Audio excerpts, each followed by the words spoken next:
विद्युत धक्क्याने बांधकाम मजुराचा मृत्यू. लोखंड कापत असताना एका 34 वर्षीय बांधकाम मजुराचा इलेक्ट्रिक शॉक लागून दुर्दैवी मृत्यू झाल्याची घटना सोमवार दिनांक 13 मे रोजी दुपारी 2:15 वाजेच्या सुमारास ग्राम तामशी या गावात घडली असून या घटनेबाबत बाळापूर पोलीस स्टेशनला सायंकाळी मर्ग दाखल केला. या संदर्भात मिळालेल्या प्राप्त माहितीनुसार तामशी गावातील रहिवासी प्रवीण मुकिंदा पातोडे वय 34 वर्ष हा व्यक्ती गेल्या अनेक वर्षांपासून बांधकाम मजुरीचे काम करून आपल्या परिवाराचा उदरनिर्वाह करतो.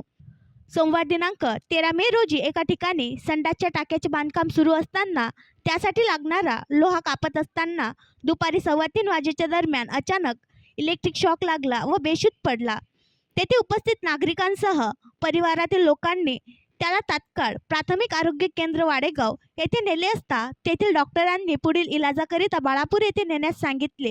त्याला बाळापूर ग्रामीण रुग्णालय येथे नेले असता डॉक्टरांनी तपासून मृत घोषित केले.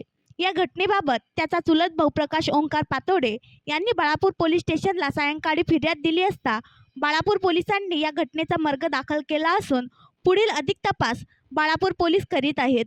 प्रवीण आपल्या वयोवृद्ध आई वडील आणि पत्नी व एका मुलासोबत तामशी येथे राहत असून पत्नी गरोदर आहे. या सर्वांची जबाबदारी त्या बांधकाम मजुरी करणाऱ्या प्रवीणवर होती. मात्र अशा दुर्दैवी घटनेमुळे त्याच्या परिवारावर मोठी शोककळा पसरली असून प्रवीण बांधकाम करत असल्यामुळे त्याला महाराष्ट्र इमारत व इतर बांधकाम कामगार कल्याणकारी मंडळाकडून काही आर्थिक मदत देण्यात यावी अशी मागणी परिवाराकडून होत आहे.